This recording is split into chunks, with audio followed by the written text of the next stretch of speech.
Dear friends in this journey, thank you for inviting me to be with you today.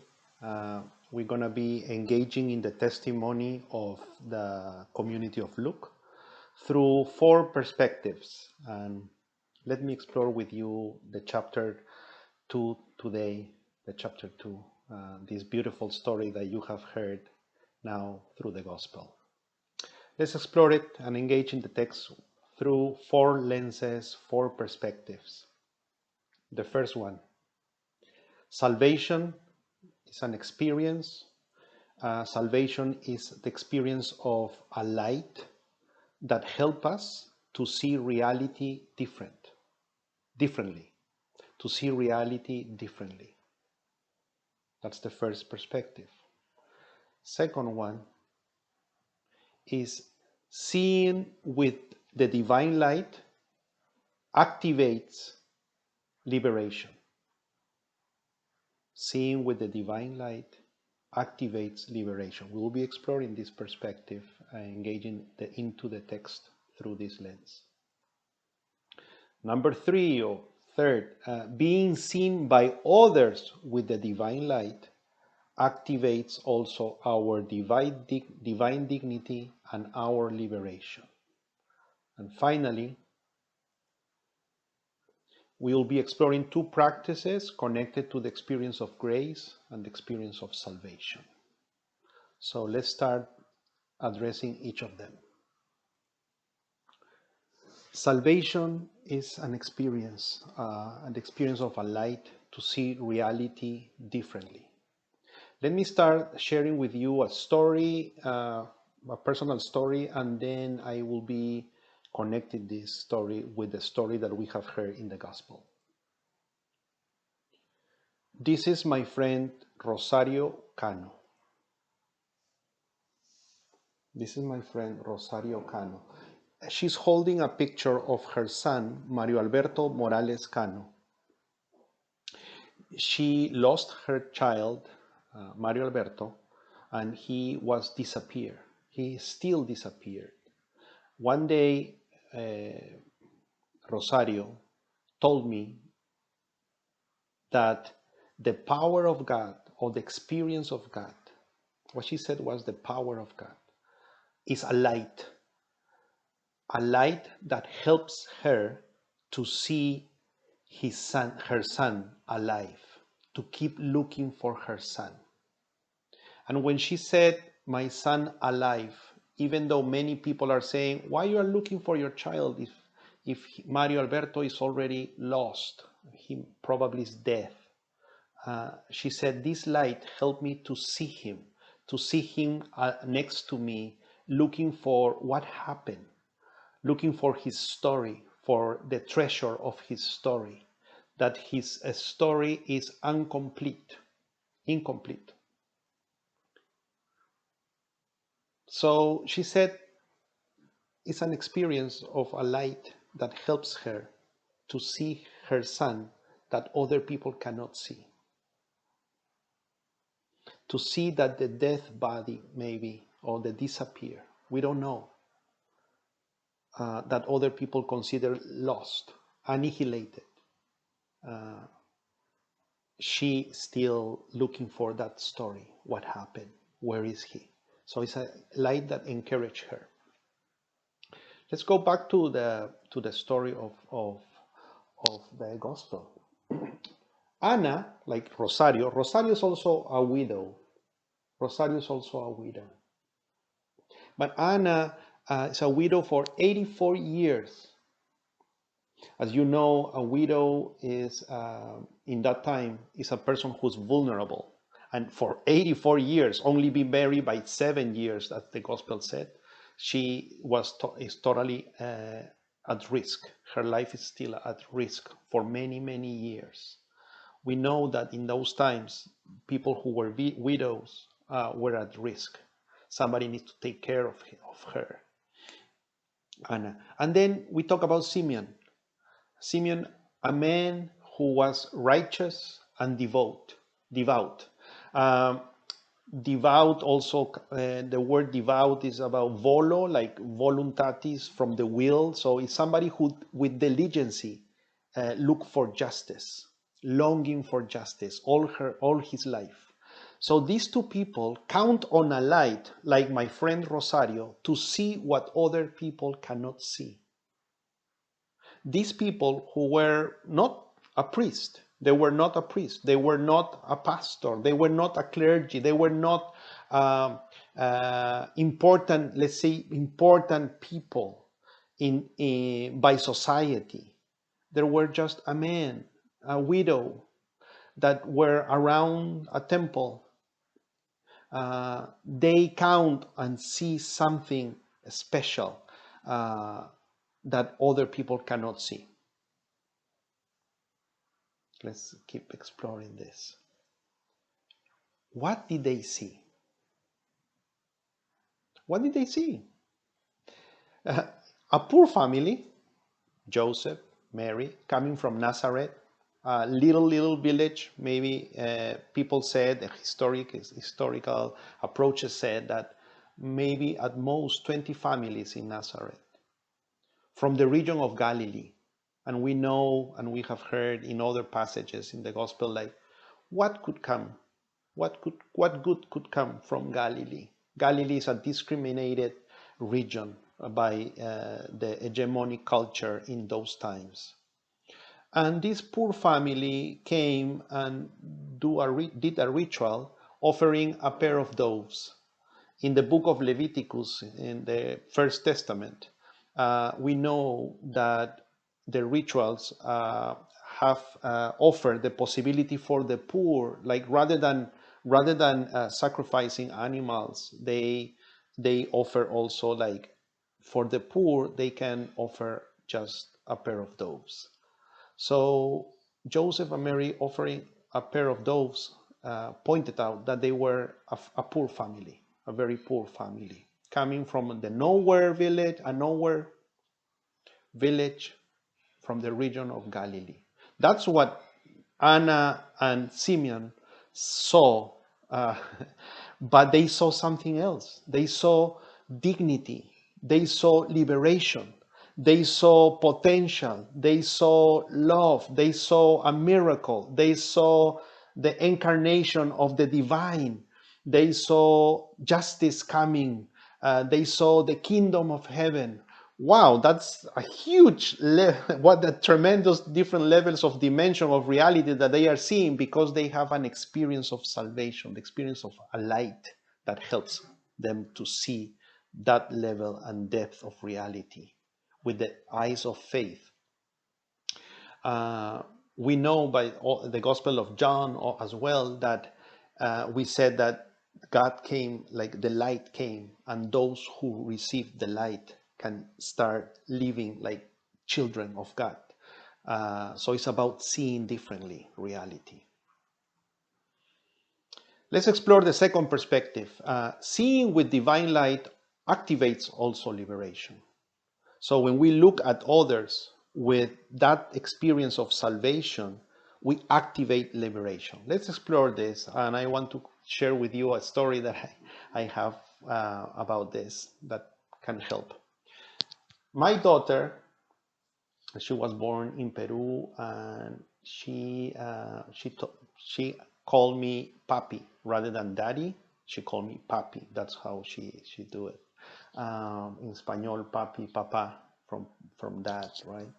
So since she was a child, always she said, papi, look at me, papi, look at me. And when I started looking at her with loving eyes, loving attention, then suddenly she started dancing like miraculously. Wow, like how she can dance that way. And she danced and look at me, and she just an explosion of potential, the releasing of potential, releasing of her expression, her dignity, all of it in front of me. So I understand that when we have this light coming from out of love, out of tenderness, activates potential in reality, activates potential in those. Before going to the next point, just I'm curious here about like what activates potential. Maybe Jesus was activated by that how people look at him with longing for justice, right? We will explore that later. But seeing with that light activates potential. Let's go for a third perspective, being seen by others. Not only that we see others and we activate potential in others with this divine light or loving light or seeing with the eyes of faith. Also, when others sees us, other sees us, activates our dignity, our divine dignity, our liberation. And I want to share with you a story about this. Because I have the question, who are those others who can activate that? How do they count on the divine light to see us in that way? This is an important question for me. And I remember a story about a person whose name I do not remember, but definitively her eyes. Time ago, I was a friar, like kind of a monk, but with the chance to do pastoral initiative, pastoral roles, and a lot of preaching. That was time ago, and I lived in a peripheral area in a place in Lima, in a convent, and at night, very late at night, at 11 p.m., 11:30 p.m., we will be waiting for the people who pick up the trash, the garbage, the trash from the convent. But in the place that we were living, there wasn't that, like, don't picture that the track with all the technology, all the safety conditions that may you think in your context that you are living here in the Oregon State. In that context, it was about a family renting a truck and doing their business, like helping the district a little bit, a poor district, helping to pick up the trash. So it was no safety conditions, and people were, the garbage is over the truck, and there are people also in the truck. So it's a very sad situation. And we brought, with a couple of brethren, we brought food to them. At night, we wait at night until they arrive, so we be with them and all of that. But that day, there was a woman that came that I didn't met before. I haven't met before. I hadn't met before, and she was on the top of the truck, so with the garbage. With the garbage, and I get closer, and then I jump into the truck. I don't know what energy came to me, but I jump into the truck, and what was with her, and we touch each other, and she looked at me with the loving eyes that I have never seen in my whole life. She looked at me with loving eyes. She saw me in a way that awakened my divine dignity and the compassion energy and the justice longing energy that I have to overcome the imprison and I activating me the energy to engage with those who are struggling, the crossover of many types of oppression. The way she saw me activates all that potential and all that liberation. So let's going back to the Jesus story right now, and we can remember who were those others who saw him, who he is, like Anna and Simeon. But in his life, we can remember, wasn't it that the most marginalized, the most vulnerable, the impure, the people who were the miserable, those count on the light to see him as he is? Wasn't it that those who were important in society crucify him?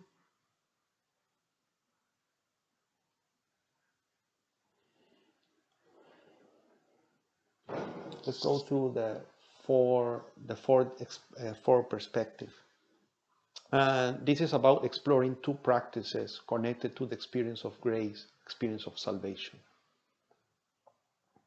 Let me go back just one more for keeping here this question here. This is very important. Jesus said at some point in the gospel, thank you, Father, because you have hidden this light, these things, this light from those who are the most important, considered most important, and you reveal and you share this light with those who are not considered, that are nothing, discarded. Those can see and activates our own liberation if we are engaging with them. That's what Jesus experienced. He went to the Jordan to be baptized by John, his cousin, and maybe in the conversations around in that time, he experienced being seen with those eyes longing for justice, liberation, uh, the overcome of many types of oppression, and he responded courageously, and he experienced that dignity of being the Son of God, the child of God, the child of the divine. So we can experience that, but through the lens, through the eyes of the most vulnerable in our society, we can be activated. Not through the eyes of the most important people. That's what Jesus didn't tell us.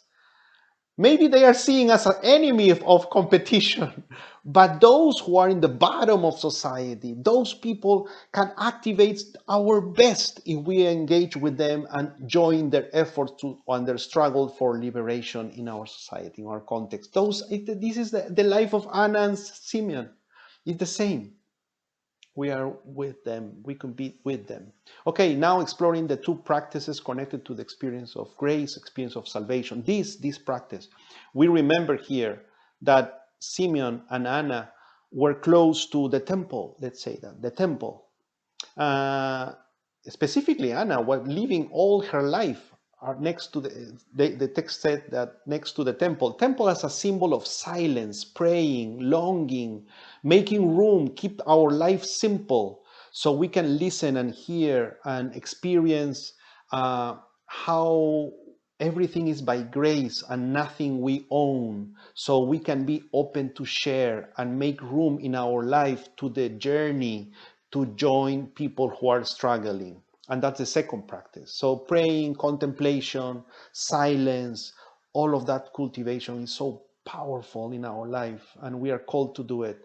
But out of that, or next to it, or alongside that, we need to weave relationships. As a body, we said we are people who are responding to a vocation, to a call, and we need to weave our relationships, specifically engaging with those who are struggling to overcome all this crossover of many types of oppression are in our own context. We can join them, we can see them with this light to activate liberation, and they will liberate us through seeing us with the light. And we pray and we know that they count on this light. Sounds paradoxically, because in society they are discarded, but for our Abba, they are the predilect for Abba. In this time, in these holidays, in Christmas, in this time, please renew our commitment through praying, making room for simplicity, and engaging and experience grace, and engaging with those and allow them to see us in our hearts, and also see them with the divine dignity that they count. Thank you so much. Many blessings to all of you.